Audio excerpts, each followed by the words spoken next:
19वां बाब ज़िकाई मोहसिल। और वो यरू में दाखिल होकर जा रहा था, और देखो ज़िकाई नामी एक मर्द जो सरदार मोहसिल और दौलतमंद था, और उसे ख्वाहिश थी कि यीशु को देखे कि कौन सा है, मगर हजूम के सबब से ना देख सका क्योंकि कोहताह कद था। तब आगे दौड़कर एक गूलर के पेड़ पर चढ़ गया ताकि उसे देखे, क्योंकि वो उसी राह से जाने को था। जब यीशु उस जगह पहुंचा तो ऊपर निगाह करके उससे कहा, ए ज़िकाई, जल्द उतर आ, क्योंकि आज मुझे तेरे घर में रहना ज़रूर है। तब वो जल्द उतरकर खुशी से उसे अपने घर ले गया। लोग ये देखकर यूं कहकर इतराज़ करने लगे कि वो एक गुनहगार के यहाँ जा उतरा है। मगर ज़िकाई ने खड़ा होकर खुदावंद से कहा, देख ए खुदावंद, मैं आधा माल गरीबों को देता हूँ। अगर किसी का माल नाहक लिया हो तो उसे चौगुना देता हूँ।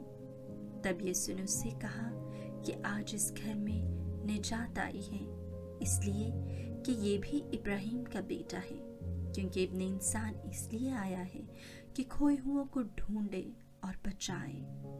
10 अमना की तमसील। और जब वो ये सुन रहे थे तो उसने एक तमसील कही, इसलिए कि वो यरूशलेम के नज़दीक था और लोग ख्याल करते थे कि खुदा की बादशाही अभी ज़ाहिर हुआ चाहती है। उसने यूं कहकर कहा, एक आदमी दूर दराज मुल्क को चला ताकि अपने लिए बादशाही हासिल करके फिर आए। उसने अपने गुलामों में से 10 को बुलाकर 10 अमना उन्हें दिए और उनसे कहा कि मेरे वापस आने तक लेन देन करो।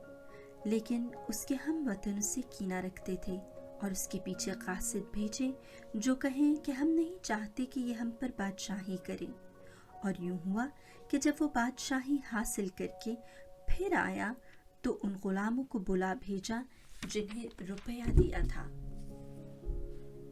ताकि मालूम करे कि हर एक ने कैसा लेन देन किया।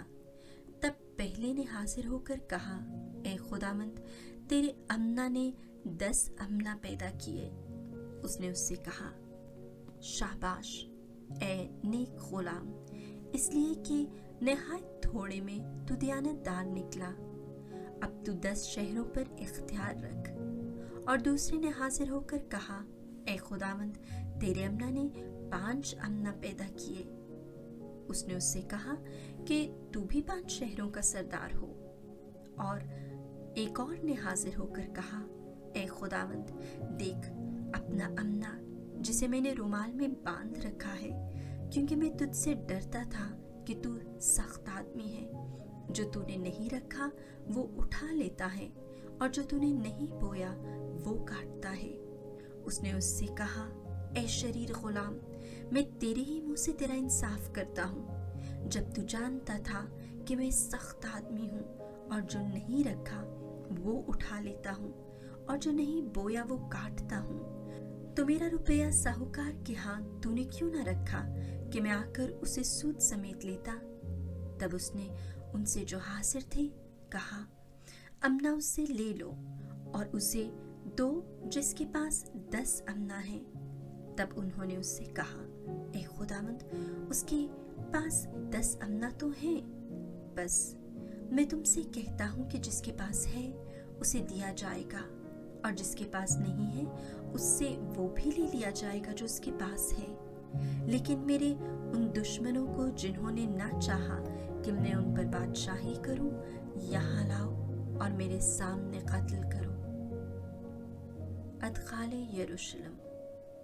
और जब वो ये बातें कहकर यरूशलेम की राह लेकर आगे आगे चला, और ऐसा हुआ कि जब उस पहाड़ पर जो जैतून कहलाता है, बैत फज्जे और बैत अनन्या के नज़दीक पहुंचा, तो अपने शागिर्दों में से 2 को ये कहकर भेजा कि सामने के गांव में जाओ, और उसमें दाखिल होते ही एक गधी का बच्चा बंधा हुआ पाओगे जिस पर कभी कोई सवार नहीं हुआ।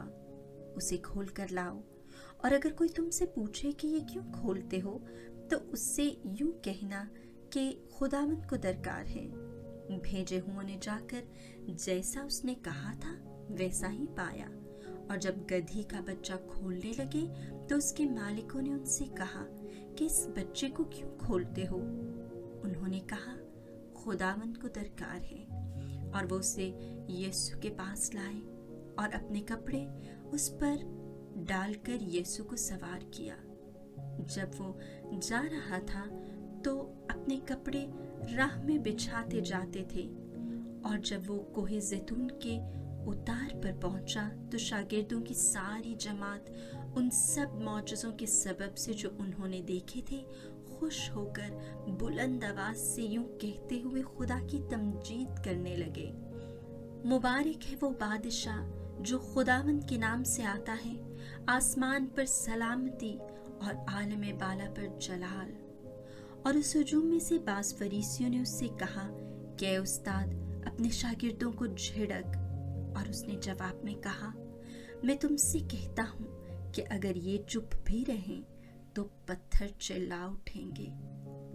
और जब वो नज़दीक शहर को आया तो शहर को देखकर उस पर रोया और कहा, काश कि तू इसी दिन में उन बातों को जानता जो तेरी सलामती की हैं, मगर अब वो तेरी आंखों से छुपी हुई हैं, क्योंकि वो दिन तुझ पर आएंगे कि तेरे दुश्मन तेरे गिर्द मोर्चा बांधकर तुझे घेर लेंगे और हर तरफ से तंग करेंगे, और तुझे और तेरे बच्चों को जो तुझ में हैं खाक में मिलाएंगे, और वो तुझ में पत्थर पर पत्थर ना छोड़ेंगे, इसलिए कि तूने वो वक्त ना पहचाना जब तुझ पर निगाह की गई।